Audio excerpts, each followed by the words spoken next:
Michuu baay'een qaba lixa biiftuutirraa dhaamsa koo ga'inii Oromoota maraa. Yoo lubbuun jiraanne turruullee wal garra jedhiitii naaf himee hawwiif dhaamsa gara. Adamaaruun jechuudha kuni. Kan Adamaaruuni. Kan Adamaaruun inni. Wallee baay'ee jaallatamu. Weellistoonni hedduun waltajjii garaagaraa irratti irra deebi'anii kan weellisan. Weellisaa turanii. Remix illee gochaati kan turanii. Weellee ani baay'ee jaalladhuudha jechuudha.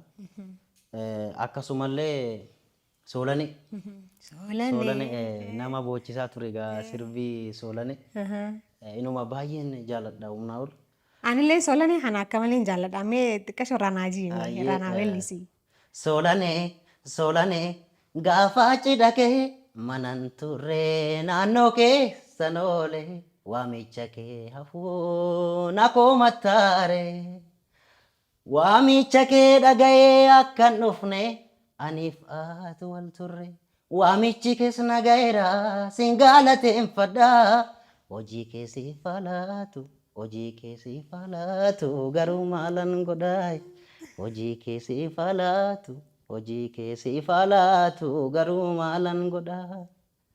Manni kee inni haaraan sitta o'u nagayaan jiraadhu. Kan sawaraa wateera naanin jedhin garuu kanatti golgolaay kanatti dukkanaay na baariyaa baruuy. Egaa baay'ee jaalataan hawaasni.